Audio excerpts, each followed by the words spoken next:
2025 कई घटनाओं के लिए याद किया जाएगा। खासतौर पर संसद से लेकर सड़क तक कई मुद्दों पर सियासी टकराव देखने को मिला। साल की शुरुआत में जहां वक्फ का मुद्दा छाया रहा, तो साल के आखिर में वंदे मातरम पर सरकार बुरी तरह से फंसती दिखाई दी।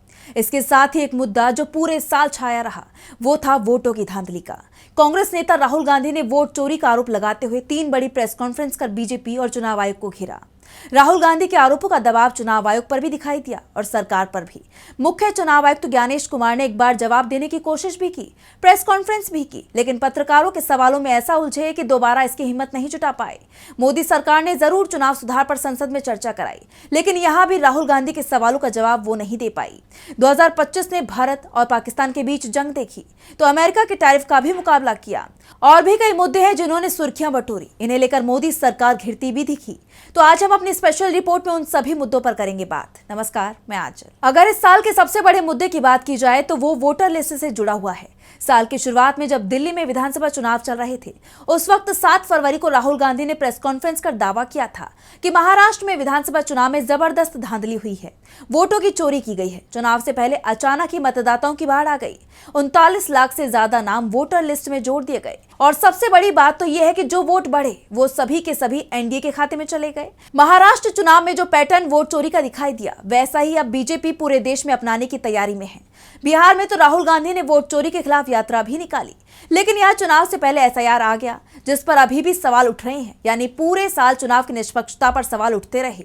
7 अगस्त के बाद राहुल गांधी ने वोट चोरी पर बड़ी प्रेस कॉन्फ्रेंस की, जिसमें उन्होंने बताया कि किस तरह से चुनावी नतीजे पलटे जा रहे हैं।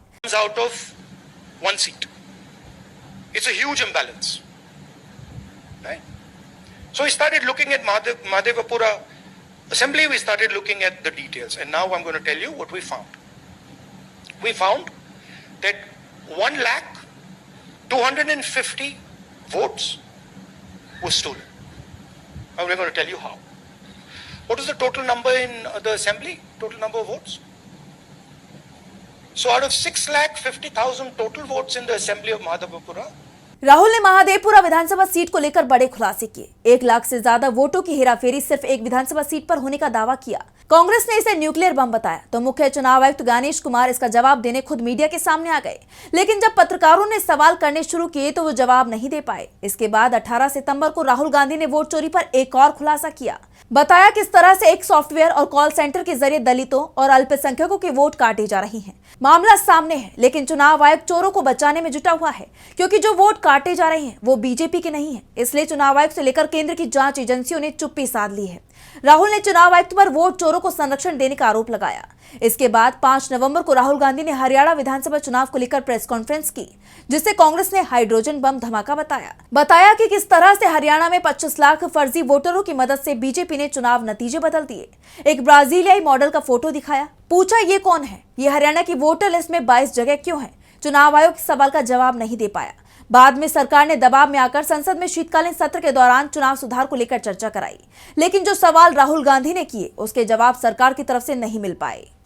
वोट चोरी के अलावा दूसरा जो मुद्दा सबसे ज्यादा चर्चाओं में रहा, ये भी कह सकते हैं कि जिसकी चर्चा आज भी दुनिया भर में हो रही है, वो थी भारत और पाकिस्तान के बीच की 4 दिन की जंग। 22 अप्रैल को पहलगांव में आतंकी हमला हुआ, जिसमें 26 लोगों की जान चली गई। जिनकी जान गई वो सभी पर्यटक थे।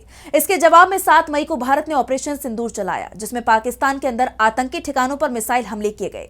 4 दिन तक दोनों ही देशों में जंग चली। बाद में सीजफायर हो गया। पहलगांव की घटना के बाद भारत ने पाकिस्तान के साथ हुई सिंधु जल संधि निलंबित कर दी, व्यापार रोक दिया। इस जंग में पूरा विपक्ष सरकार के साथ खड़ा रहा, लेकिन जब सीजफायर को लेकर अमेरिका के राष्ट्रपति ने क्रेडिट लिया, तो सरकार से विपक्ष ने सवाल किया कि जब सेना आगे बढ़ने को तैयार थी तो मोदी सरकार ने जंग क्यों रोकी। अगर ट्रंप का दावा सही है तो क्या सरकार ने अमेरिका के सामने घुटने तो नहीं टेक दिए। विपक्ष ने सरकार की विदेश नीति पर भी बड़ा सवाल खड़ा किया, क्योंकि ट्रंप ने बार बार दावा किया कि उन्होंने मोदी को फोन कर जंग रुकवा दी, लेकिन भारत ने तीसरे पक्ष की मध्यस्थता से इनकार किया। ट्रंप अभी भी दावा कर रहे हैं कि उन्होंने टैरिफ की धमकी देकर जंग रुकवाई थी। वैसे टैरिफ उन्होंने फिर भी भारत पर लगाया। ट्रंप ने भारत पर रूस से तेल आयात बंद करने का दबाव डाला। इसके लिए 25% का अतिरिक्त टैरिफ लगा दिया। 25% का टैरिफ उन्होंने पहले ही लगा दिया था, यानी भारत में 50% टैरिफ लगा हुआ है। ट्रंप इसे कम करने को तैयार भी नहीं दिखाई दे रहे हैं। उन्होंने भारत को पहले डेड इकोनॉमी बता दिया था। उनके इस बयान ने भारत की सियासत में तूफान खड़ा किया। अगस्त में ट्रंप ने सोशल मीडिया पर भारत के ऊंचे आयात शुल्कों की आलोचना करते हुए कहा कि भारत अमेरिका के साथ बहुत कम कारोबार करता है और ये एक मृत अर्थव्यवस्था है। राहुल गांधी ने भी भारत में ट्रंप की बात को दोहराते हुए केंद्र सरकार की कड़ी आलोचना की। साथ ही विपक्षी पार्टियों ने मोदी सरकार पर हमला बोलते हुए आरोप लगाया कि ट्रंप सरकार में अमेरिका भारत संबंध लगातार धरातल में जा रहे हैं। उम्मीद की जा रही है कि नए साल में भारत और अमेरिका के संबंधों में सुधार होगा। लेकिन साल की शुरुआत में जिस मुद्दे ने सबसे ज्यादा सुर्खियां बटोरी थी वो वक्फ कानून था। वक्फ संशोधन विधेयक पूरे साल सियासी लड़ाई का मैदान बना रहा। सरकार ने इसे लेकर जेपीसी का गठन किया था, जिसकी रिपोर्ट फरवरी में आई। लेकिन इस रिपोर्ट पर भी जेपीसी के सदस्यों ने सवाल खड़े कर दिए। विपक्षी सदस्यों का कहना था कि उनकी आपत्तियों को शामिल नहीं किया जा रहा है। जेपीसी के पास वक्फ बिल को लेकर 97 लाख से ज्यादा सुझाव पहुंचे, जो रिकॉर्ड है। 13 फरवरी को जेपीसी की रिपोर्ट संसद में रखी गई। अप्रैल में इस पर बहस कराई गई। 2 अप्रैल को लोकसभा ने और 4 अप्रैल को राज्यसभा ने इस बिल को पास कर दिया। 5 अप्रैल को राष्ट्रपति ने इस पर मोहर लगा दी। पूरे साल वक्फ कानून के खिलाफ विरोध प्रदर्शन होते रहे। पश्चिम बंगाल के मुर्शिदाबाद में इसे लेकर हिंसा भी हुई। मामला सुप्रीम कोर्ट तक पहुंचा। 60 से ज्यादा याचिकाएं दायर की गई। 15 सितंबर को सुप्रीम कोर्ट ने इस पर अंतरिम आदेश जारी किया और इसके कुछ प्रावधानों पर रोक लगा दी। इसे लेकर अभी भी सियासत थमी नहीं है। साल के आखिरी में मोदी सरकार ने मनरेगा से महात्मा गांधी का नाम ही हटा दिया। एक बिल लेकर आई, विकसित भारत जी राम जी। मोदी सरकार ने मनरेगा योजना का नाम ही नहीं बदला। इसमें से सिर्फ महात्मा गांधी का नाम ही नहीं हटाया, बल्कि पूरी योजना ही बदल दी। कांग्रेस सहित पूरे विपक्ष ने मोदी सरकार पर आरोप लगाया कि उसे गांधी से नफरत है, इसलिए महात्मा गांधी का नाम योजना से हटाया गया है। विवाद का दूसरा कारण योजना में राज्य की आर्थिक हिस्सेदारी से भी जुड़ा हुआ है। सरकार ने राज्यों पर योजना का 40% बोझ डाल दिया है। मनरेगा में अकुशल मजदूरी के लिए केंद्र पूरा खर्चा देती थी।